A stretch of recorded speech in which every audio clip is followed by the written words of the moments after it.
Coucou tout le monde, ici Athéna Isis. Je suis heureuse de vous recevoir pour ce premier numéro de Médecine douce. Aujourd'hui, nous allons voir qu'est-ce que la médecine douce et sous quelle forme on peut la rencontrer. La médecine douce, ce qu'il faut savoir, c'est que ce n'est pas un médicament. Il ne contient pas de molécules chimiques, il n'est basé que de plantes, il est basé de choses naturelles. Déjà, nous allons commencer par la forme. Pour la médecine douce, vous pouvez utiliser des plantes fraîches, comme celle que j'ai derrière moi, la menthe, le basilic ou l'aloe vera. Vous pouvez aussi le rencontrer sous forme séchée, comme le thym que j'ai là ou l'eucalyptus. Je n'ai pas encore essayé la marque, je l'ai ouvert en direct sur Insta. D'ailleurs, si vous n'êtes pas sur mes réseaux sociaux, tout est en barre d'infos. Donc là, je les ai ouverts, mais je n'ai pas encore pu l'utiliser puisque je les ai ouverts hier. Vous pouvez aussi les cueillir vous-même et les faire sécher. D'ailleurs, je l'ai moi préparé dans une petite boîte, la verveine citronnée que j'ai là. Là, je suis en train de préparer du lierre que je fais sécher aussi. D'ailleurs, restez jusqu'à la fin, je vais vous donner une petite astuce avec le lierre. Vous pouvez aussi rencontrer la médecine douce sous forme de granules, par exemple comme celle-ci ou celle-ci.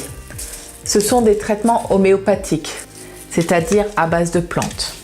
Vous pouvez aussi le rencontrer sous forme de sirop. Vous pouvez le rencontrer sous forme d'huile essentielle. Alors, il y a les huiles essentielles comme celle-ci. Hop là. Voilà, il y a les huiles essentielles comme celle-ci. Et pour terminer, des huiles essentielles en roll-on pour pouvoir l'appliquer sur votre peau. Vous pouvez aussi rencontrer la médecine douce sous forme de spray. Et pour finir, comme je disais, dans votre cuisine, elle peut être sous forme d'ail, d'oignon ou alors du miel. Celle-ci vient de mes ruches que j'ai chez moi, directement du producteur. Il faut savoir que la médecine douce se prend par voie orale, par voie cutanée ou par inhalation, par voie respiratoire.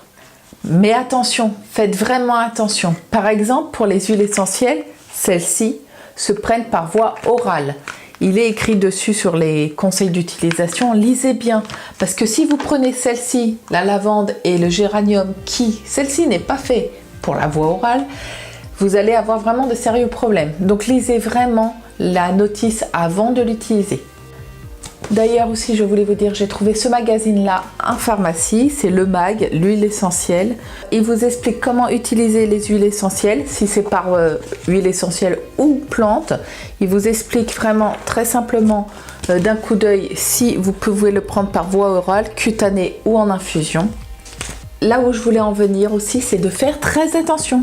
Parce que peu importe de la manière que vous le prendrez, tout ce qui est huile essentielle, ce n'est pas avant 7 ans. Pourquoi?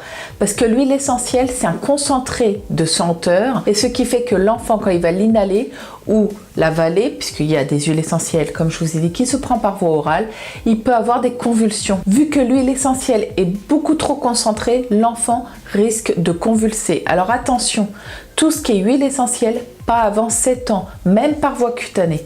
À éviter, à proscrire. Vous avez les plantes, comme je vous ai montré, fraîches ou séchées.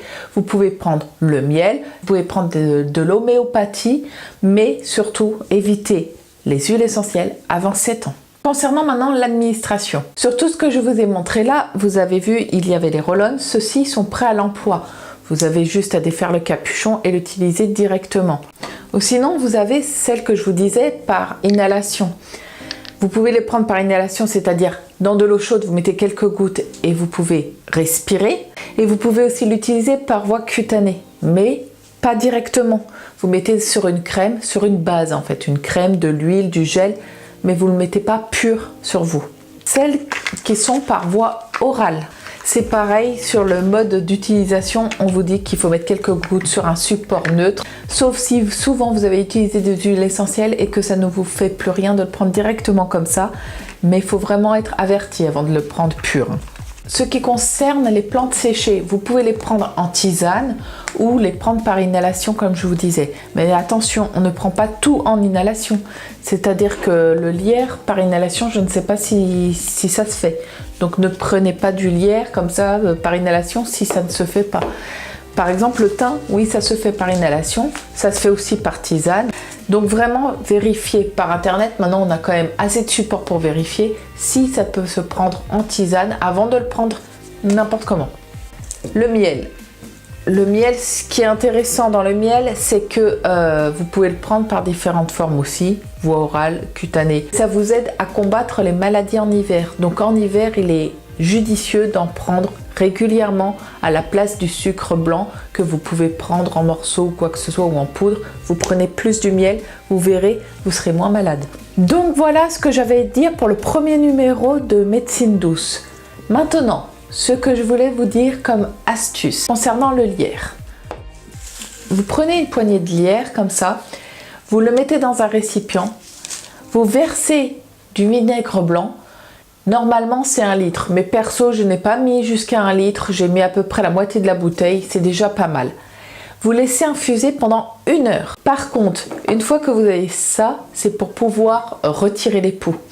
Et sincèrement, je vous le dis, j'ai essayé à ma fille qui avait des poux, des milliers de produits qui peuvent exister en pharmacie. J'en avais pour 60 € par mois d'utiliser tous les produits qui existent anti-poux. Et au bout d'un moment, au mois de juillet, je me suis rendu compte que ma fille était en train de perdre complètement ses cheveux. On voyait son crâne tellement que j'avais mis de produits anti-poux. Pourtant, j'avais bien attendu plusieurs semaines, comme il était écrit, avant d'en refaire un. Et là, je me suis dit, il n'y a pas moyen. Je vais pas rendre ma fille chauve quand même, la pauvre. Déjà qu'elle voulait avoir les cheveux comme réponse, j'ai dû lui couper. Ah non, non, non, il n'y avait pas moyen. Alors j'ai trouvé, il y a un peigne qui existe électrique, je ne sais pas si vous connaissez, mais vous peignez et en fin de compte ça électrise le poux et après vous pouvez peigner avec un peigne anti-poux. Et en plus de ça, j'ai trouvé cette solution et sincèrement, je vous le dis, je l'ai fait une fois. La première fois que je l'ai fait, j'ai vu les poux tomber pendant que je rinçais le produit. Sérieusement, j'ai même montré à ma fille, sur la faïence, on voyait les poux. Avec les produits que j'ai achetés en pharmacie, j'avais jamais vu ça. Franchement, ça marche du tonnerre. En tout cas, ça a super bien marché pour ma fille. Par contre, ne faites pas comme j'ai fait. Ma pauvre fille, elle a souffert. La première fois, j'y ai pas pensé. C'est-à-dire que quand j'ai mis le lierre et le vinaigre blanc pendant 1 heure dans un récipient, quand je l'ai emmené au bain, je lui ai versé le produit, mais sans penser que c'était froid, alors qu'elle était dans son bain chaud. Alors la pauvre, elle a hurlé. Oh, la mère indigne que je suis. Préparez dans une bouilloire un peu d'eau chaude. Vous mettez de l'eau bouillante un petit peu juste pour que ça soit à température ambiante et après vous lui faites sur les cheveux. Faites pas comme moi la pauvre. J'espère que la vidéo vous a plu. Si c'est le cas, je vous laisse l'aimer, la partager. Si j'arrive à mettre un sondage, je vous le mets là et vous choisirez le sujet de la prochaine fois. Si je n'y arrive pas, si vous ne voyez rien apparaître là-haut, je vous laisse mettre en commentaire le sujet que vous souhaitez que j'aborde. Sur ce, je vous souhaite une bonne journée. Kiss!